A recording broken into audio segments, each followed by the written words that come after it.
ये president Ibrahim rice का helicopter crash के कारण एक्सीडेंट हो गया है।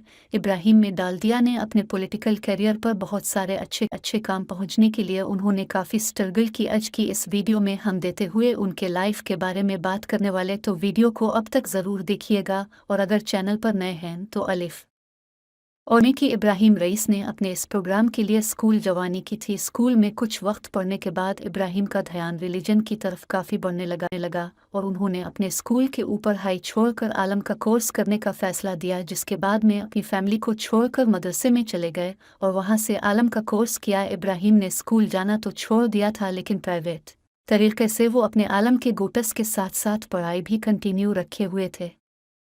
और आलम बनने के बाद मोतहकारी यूनिवर्सिटी से प्राइवेट लॉ की भी डिग्री, जहां से उनका मन पॉलिटिक्स में भी बढ़ने लगा और वो बाद में पेशे से एक सक्सेसफुल आलम में बने और पॉलिटिशियन भी करियर। चलिए दोस्तों, बात करते हैं कि क्या ये के बारे में। इब्राहिम रईसी को मदरसे में जाने के बाद रिलीजन की काफ़ी नॉलेज हो चुकी थी, जिसके बाद उन्होंने अपने कैरियर की शुरुआत आलम के तौर पर ही की और धीरे धीरे करके वो एक बहुत ही बड़े अनी, और फिर अपने इसी नाम की वजह से उन्होंने पॉलिटिक्स में भी 1981 में इब्राहिम को कर्ज का प्रोसीजर भी अनाउंस किया गया।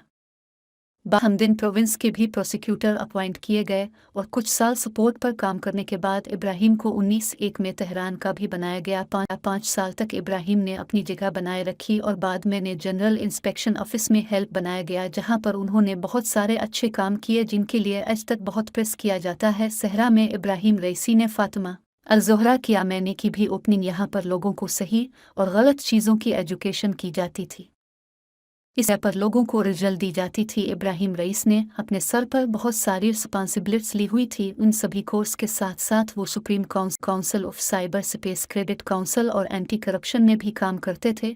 और जहां कुछ गलत होता था, 2016 में इब्राहिम रईसी को असद को आज़ादी का चेयरमैन बनाया गया और 2019 तक ही इब्राहिम रईसी जगह बताए रखी। इसी के साथ 2017 में इब्राहिम रईसी इलेक्शंस में भी खड़े हुए, लेकिन उनका प्रेसिडेंट बनने का हाल धुरा का दोहरा ही रह गया। लेकिन 2021 के इलेक्शंस में भी एक बार फिर खड़े हुए और अगस्त 2021 को इब्राहिम रईसी ईरान के प्रेसिडेंट के तौर पर अफवाइड किए गए और अपने पॉलिटिकल करियर के दौरान उन्होंने ऐलान के लिए बहुत सारे अच्छे काम किए और ईरान को इंटरनेशनल लेवल पर एक अलग नगिक में और चाइना और सऊदी अरेबिया के साथ मिलकर कई सारे प्रोजेक्ट उन्हें काम किया, लेकिन 202 के लिए लफ्जी साबित नहीं हो पाया। काम के सिलसिले में जा रही थी और उनसे हेलीकॉप्टर का क्रैश हो गया और अगर हो गया। दोस्तों, आपको इब्राहिम कैसे ज़रूर बताइएगा और कमेंट भूलिएगा। साथ आपको मिलवाते हैं कि फैमिली का नाम सैयद हाजी रईसा थी था, माँ का नाम सैयदा, इस वक्त खुदा का नाम जमीला है और उनकी 2 बेटियां हैं और उनकी फैमिली की पिक्चर्स आप अपनी स्पीड पर देख सकते हैं। हाउस, चलिए अब आपको उनका घर दिखाते हैं। इब्राहिम रईसी तेहरान के प्रेसिडेंट हाउस में रहते हैं। ईरान के प्रेसिडेंट हाउस में दुनिया की हर सुबह सुविधा मौजूद है और ही नहीं, इस घर की कीमत भी अरबों में है। यहाँ पर आलीशान से स्टडी और गार्डन और मौजूद हैं। उनके घर की कुछ हल्का आप अपनी स्क्रीन पर देख सकते हैं उनका। चलिए अब बात करते हैं। अल्लाह तुम्हारे इब्राहिम रईसी को ईरान की करेंसी के हिसाब से रियाल में सैलरी मिलती थी और उनकी पर मंथ सैलरी 35 मिलियन रियाज भी, जो कि इंडियन रुपीस के हिसाब से 4 लाख पर मंथ बनते हैं। और साथ ही कई बिजनेस भी थे, अच्छा खासा कमा लेते हैं।